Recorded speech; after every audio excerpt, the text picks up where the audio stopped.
Joining us now with more on how to improve our national security. There's so much. Incoming czar, Tom, border czar, czar in general. Tom, I'll make you the czar of everything. Tom Homan is with us. You've got a lot on your plate. Everyone we know is praying for New Orleans. They're praying for you, President Trump, everyone coming in, Marco Rubio. It's a whole team of people who now are going to have this country's back, thank God. But when you see this, and Biden's statement, 3 minutes long, not really encouraging, a very strange kind of statements about, who he was and that he was an American like that. It's very strange because now we have millions of people, we don't know who they are, hundreds of people regarding the terrorist watch list, people who are dangerous, who are roaming about. What do you think this says? Is this going to be a normal occurrence, or is this just the burst of a couple of rogue terrorists or coincidences? What's your take so far today? No, more is coming. I think both these incidents, Las Vegas and New Orleans, they're both going to be U.S. citizens. They're both going to have recent foreign travel. They're both on a suicide mission. Neither one thought they're going to go home. And I think you're going to see ISIS affiliation on both of them. But, the president bragged today, this is U.S. citizen American. He shouldn't hang his head on that, because let's remember, just a couple months ago, we arrested 8 people from Tajikistan in New York City, Philadelphia, and L.A. that were planning a terrorist-type event, a Russian-type terrorist event here in the United States. Luckily, the intel community called them before they did it. And let's remember, we got over 2 million gotaways, known gotaways on our southern border. Border Patrol has arrested people from 180 countries. Many of these countries sponsor terror. They've arrested over 300 people on the terrorist watch list. Under Trump, we had 14. So I wouldn't hang his head on these attacks being done by U.S. citizens. It's coming. Even Christopher Wray, who I have very little respect in, it says the southern border is the biggest national security vulnerability he's ever seen.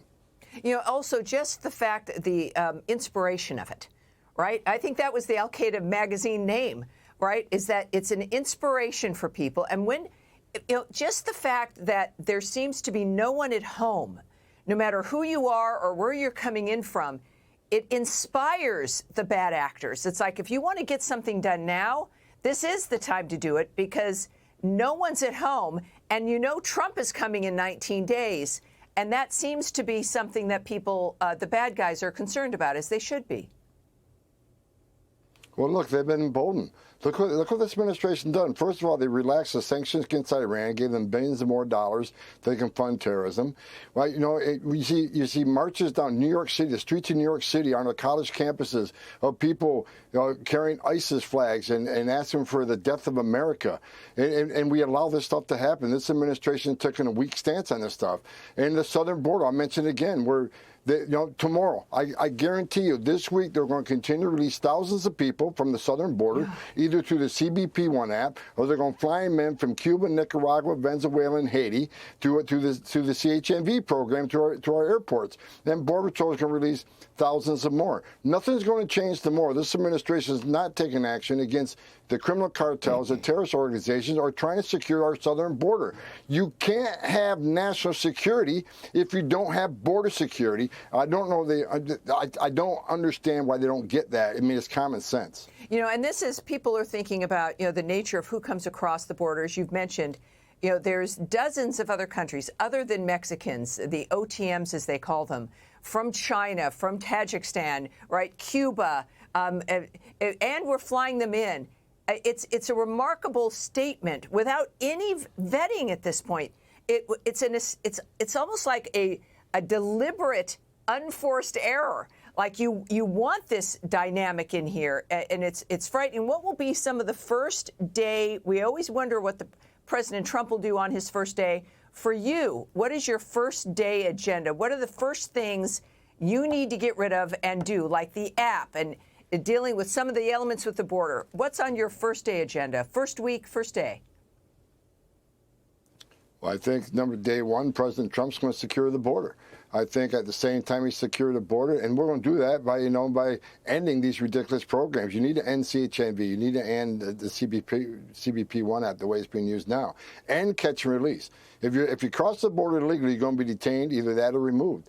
The law is clear. If you enter this country without proper documentation, You shall be detained. That's what the statute says. You shall be detained. Not maybe, not thinking about it. Let's release you. You shall be detained, and that's what the Trump administration would do. President Trump is committed to that. We're going to start the biggest deportation operation ever seen. Right out of the gate, we're going to concentrate on public safety threats and national security threats. That's why I get angry when I see governors and mayors saying they're going to try to prevent this from happening, especially after today. What governor and mayor wants to stand in the way of removing public safety threats from the community? Yeah, I mean, that's it. It is their own constituents using them like pawns in an environment that ruins everyone's lives. You know, this kind of crime, nobody knew who's all these people injured and the 15 murdered. You know, we don't care about their political party. We don't care about whether they're black or white or gay or straight. They're Americans, or perhaps they're visitors. They're people having a good time. It transcends all of that. And that's, I know, what you're focused on, what President Trump is focused on as well. The 20th, sir, can't come soon enough. Thanks for joining me tonight. Hey, Sean Hannity here. Hey, click here to subscribe to Fox News YouTube page and catch our hottest interviews and most compelling analysis. You will not get it anywhere else.